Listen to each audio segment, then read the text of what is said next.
दिल्ली में आयोजित Uttar Pradesh Japan investment meet 2026 में मुख्यमंत्री योगी आदित्यनाथ ने उत्तर प्रदेश की आर्थिक प्रगति और जापान के साथ निवेश साझेदारी पर जोर दिया। सीएम योगी ने कहा कि यूपी देश की टॉप 3 अर्थव्यवस्थाओं में शामिल होकर विकास का इंजन बन चुका है और $1 ट्रिलियन की अर्थव्यवस्था बनने की दिशा में तेजी से आगे बढ़ रहा है। उन्होंने जापान की तकनीक और उत्तर प्रदेश की कुशल वर्कफोर्स, बड़े बाजार और बेहतर इंफ्रास्ट्रक्चर को निवेश के लिए मजबूत आधार बताया। दिल्ली में आयोजित Uttar Pradesh Japan investment meet 2026 में मुख्यमंत्री योगी आदित्यनाथ ने उत्तर प्रदेश की बढ़ती अर्थव्यवस्था और जापान के साथ मजबूत होते कारोबारी रिश्तों को लेकर कई अहम बातें कही। सीएम योगी ने कहा कि प्रधानमंत्री मोदी के मार्गदर्शन में उत्तर प्रदेश लगातार विकास की नई ऊंचाइयां छू रहा है और देश की टॉप 3 अर्थव्यवस्थाओं में शामिल होकर विकास का इंजन बन चुका है। उन्होंने कहा कि उत्तर प्रदेश अब $1 ट्रिलियन की अर्थव्यवस्था बनने के लक्ष्य की ओर तेजी से आगे बढ़ रहा है। बीते 9 वर्षों में हमने सेफ्टी, स्टेबिलिटी एंड स्पीड के साथ उत्तर प्रदेश के बजट को, उत्तर प्रदेश की जीएसडीपी को, उत्तर प्रदेश की पर कैपिटा इनकम को 3 गुना करने में सफलता प्राप्त की है। इस दौरान यूपी में वीमेन वर्कफोर्स पार्टिसिपेशन का भी जो भागीदारी है उसकी यह 3 गुना से अधिक हुई है। $1 ट्रिलियन की इकोनॉमी बनने की दिशा में हम मजबूती के साथ आगे बढ़े हैं। Infrastructure, logistics, industrial cost and good governance का एडवांटेज आज उत्तर प्रदेश के पास है। मल्टी मॉडल लॉजिस्टिक्स एवं इंडस्ट्रियल कॉरिडोर, इलेक्ट्रॉनिक्स एवं सेमीकंडक्टर इकोसिस्टम तथा डेटा सेंटर इंफ्रास्ट्रक्चर का निरंतर विस्तार किया जा रहा है। उत्तर प्रदेश में देश के कुल एक्सप्रेसवे का 60% हिस्सा, 17 एयरपोर्ट, भारत के सबसे बड़े रेल नेटवर्क, 7 सिटी में मेट्रो नेटवर्क, भारत का पहला रैपिड रेल, भारत के पहले inland waterway, 2 dedicated freight corridor, logistic hub के साथ आज ग्लोबल स्टैंडर्ड एवं सीमलेस कनेक्टिविटी का एडवांटेज दे रहा है। वाराणसी में भारत का पहला अर्बन पब्लिक ट्रांसपोर्ट रोपवे विकसित हो रहा है। 96 लाख से अधिक एमएसएमई यूनिट्स, 35,000 से अधिक बड़े उद्योग और 22,000 से अधिक स्टार्टअप आज उत्तर प्रदेश की अर्थव्यवस्था को गति दे रहे हैं। मुख्यमंत्री ने बताया कि पिछले 9 वर्षों में प्रदेश के बजट, जीएसडीपी और प्रति व्यक्ति आय में करीब 3 गुना बढ़ोतरी हुई है। वहीं महिलाओं की वर्कफोर्स में भागीदारी भी 3 गुना से ज्यादा बढ़ी है। सीएम योगी ने कहा कि उत्तर प्रदेश में निवेश के लिए बेहतर माहौल तैयार किया गया है। प्रदेश में मजबूत इंफ्रास्ट्रक्चर, कुशल वर्कफोर्स, बड़ा बाजार, बेहतर कानून व्यवस्था और निवेश के अनुकूल नीतियाँ जापानी कंपनियों के लिए बड़े अवसर पैदा कर रही है। वाराणसी में भारत का पहला अर्बन पब्लिक ट्रांसपोर्ट रोपवे विकसित हो रहा है। 96 लाख से अधिक एमएसएमई यूनिट्स, 35,000 से अधिक बड़े उद्योग और 22,000 से अधिक स्टार्टअप आज उत्तर प्रदेश की अर्थव्यवस्था को गति दे रहे हैं। 36 सेक्टोरल पॉलिसीज हैं। ITS policy, green hydrogen policy, solar power policy, food processing industry policy, defence manufacturing policy आदि, ये सभी आज उत्तर प्रदेश के पास हैं। हमारे पास 75,000 एकड़ से अधिक डेडिकेटेड इंडस्ट्रियल लैंड बैंक उपलब्ध है। एक्सप्रेसवे के किनारे स्ट्रैटेजिक रूप से स्थित 27 industrial manufacturing and logistic cluster विकसित हो रहे हैं। प्राथमिकता वाले क्षेत्रों में टेक्सटाइल एवं अपैरल, ऑटोमोबाइल एवं इलेक्ट्रिक मोबिलिटी, केमिकल्स, इलेक्ट्रॉनिक्स तथा ग्लोबल कैपेबिलिटी सेंटर के लिए 5 सेक्टरल डेस्क भी स्थापित किए गए हैं। EI, semiconductor, data centre, robotics, electric vehicle, agritech, fintech, deep tech, medtech, defence manufacturing, tourism और स्पोर्ट्स में उत्तर प्रदेश निवेश और नवाचार के एक नए केंद्र के रूप में उभरा है। देश के मोबाइल फोन उत्पादन का 55% और इलेक्ट्रॉनिक कंपोनेंट का लगभग 60% मैन्युफैक्चरिंग यूपी के अंदर हो रहा है।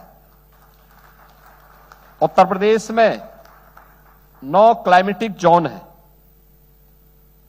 प्रदेश देश के फूड बास्केट के रूप में भारत के कुल खाद्यान्न उत्पादन का 21% योगदान दे रहा है। उत्तर प्रदेश और जापान के संबंध हमारे प्राचीन सभ्यतागत विरासत पर आधारित हैं। सीएम योगी ने भारत और जापान के पुराने सांस्कृतिक और आध्यात्मिक संबंधों का भी जिक्र किया। उन्होंने कहा कि जापान के पास सटीकता, गुणवत्ता, आधुनिक तकनीक, रिसर्च और मैन्युफैक्चरिंग की विशेषज्ञता है, जबकि उत्तर प्रदेश के पास बड़ा बाजार, कुशल मानव संसाधन और बेहतर औद्योगिक वातावरण है। दोनों की ताकत का मेल प्रदेश की manufacturing, MSME, skill development, research और लॉजिस्टिक्स सेक्टर को नई ऊंचाई दे सकता। देश के मोबाइल फोन उत्पादन का 55% और इलेक्ट्रॉनिक कंपोनेंट का लगभग 60% मैन्युफैक्चरिंग यूपी के अंदर हो रहा है। उत्तर प्रदेश में 9 क्लाइमेटिक जोन है। प्रदेश देश के फूड बास्केट के रूप में भारत के कुल खाद्यान्न उत्पादन का 21% योगदान दे रहा है। उत्तर प्रदेश और जापान के संबंध हमारे प्राचीन सभ्यतागत विरासत पर आधारित है। Japan land of the rising sun है और Uttar Pradesh land of the Suryavansh है, land of the Shri Ram है, land of the Shri Krishna है, लैंड ऑफ द बुद्धा है, land of the unlimited potential है। भगवान बुद्ध के जीवन से जुड़े हुए कपिलवस्तु, सारनाथ, श्रावस्ती और कुशीनगर जैसे विश्व प्रसिद्ध बौद्ध तीर्थ स्थल उत्तर प्रदेश में स्थित हैं। भगवान बुद्ध का प्रसाद काला नमक चावल हमारे 1 डिस्ट्रिक्ट 1 प्रोडक्ट योजना का हिस्सा है। जापान के पास precision, quality, technology, research capability, manufacturing excellence, kaizen की फिलॉसफी है, तो उत्तर प्रदेश के पास skill, market, infrastructure, policy, law and order एवं एम्बिशन है। ये दोनों ही कॉम्बिनेशन प्रदेश के manufacturing ecosystem, MSME ecosystem, skilling, R&D, logistic capability को एक नई ऊंचाई पे ले जा सकते हैं। हम जापान सिटी भी डेवलप कर रहे हैं। इसमें बेसिक एमिनिटीज भी डेवलप हो रही हैं। नोएडा इंटरनेशनल एयरपोर्ट से यह मात्र 3 किलोमीटर की दूरी पर है। इसके पास ही semiconductor, data centre, electronics manufacturing cluster भी है। हम मार्च 2026 में plug and play industrial sheds योजना लेकर के आए हैं। नोएडा इंटरनेशनल एयरपोर्ट एक कार्गो, एमआरओ और लॉजिस्टिक हब के रूप में भी विकसित हो रहा है। इस दौरान मुख्यमंत्री ने बताया कि उत्तर प्रदेश में जापानी कंपनियों के लिए एक जापान सिटी विकसित की जा रही है, जहां निवेशकों को जरूरी सुविधाएं उपलब्ध कराई जाएंगी। उन्होंने कहा कि प्रदेश में 96 लाख से ज्यादा एमएसएमई यूनिट, 35,000 से अधिक बड़े उद्योग और 22,000 से ज्यादा स्टार्टअप अर्थव्यवस्था को गति दे रहे हैं। जापानी निवेश को सुगम बनाने तथा जापानी कंपनियों को भारत में उपलब्ध संभावनाओं से जोड़ने में जेट्रो ने एक महत्वपूर्ण भूमिका का निर्वहन किया है। उत्तर प्रदेश के साथ उनके निरंतर सहयोग और सक्रिय सहभागिता की हम विशेष सराहना करते हैं। मैं जेट्रो को आमंत्रित करता हूं कि उत्तर प्रदेश के इकोनॉमिक ट्रांसफॉर्मेशन में हमारे स्ट्रेटेजिक पार्टनर के रूप में और अधिक निकटता से वह कार्य करे। हम राज्य के अधिकाधिक जापानी कंपनियों, प्रौद्योगिकी और निवेश को आकर्षित करने तथा B2B तथा B2G साझेदारियों को सुदृढ़ करने में जेट्रो का सहयोग चाहते हैं। मित्रों, जापानी उद्योग की सबसे बड़ी ताकत में से एक है quality and long term commitment की सोच। हमारा उद्देश्य उत्तर प्रदेश में लॉन्ग टर्म एंड स्ट्रांग जापानी इंडस्ट्रियल इकोसिस्टम विकसित करना और जापान को एक प्रमुख साझेदार के रूप में स्थापित करना है। हम चाहते हैं कि जापानी कंपनियां यहां फैक्ट्रीज लगाने के साथ साथ technology, R&D, skill centre and global supply chain का भी निर्माण करें। जापान के पास दशकों का औद्योगिक अनुभव है।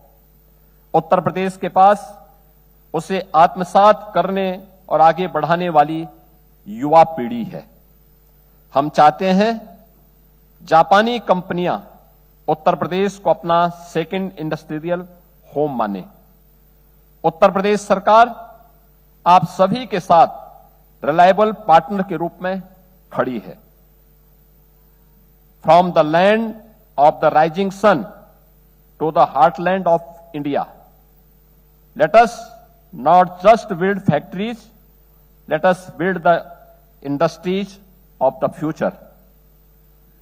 Let the precision of Japan and the potential of UP together build the next global manufacturing story from Uttar Pradesh.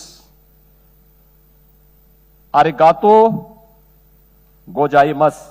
18 से 23 अगस्त तक चलने वाले Uttar Pradesh Japan investment meet में जापान के 200 से ज्यादा उद्योगपति, सीईओ, कारोबारी प्रतिनिधि और नीति निर्माता शामिल हो रहे हैं। दिल्ली के अलावा लखनऊ, आगरा, ग्रेटर नोएडा और वाराणसी में भी निवेश से जुड़े कार्यक्रम आयोजित किए जाएंगे। सरकार का लक्ष्य जापानी कंपनियों की रुचि को निवेश, तकनीकी सहयोग, संयुक्त परियोजनाओं और रोजगार के नए अवसरों में बदलना है। Bureau report.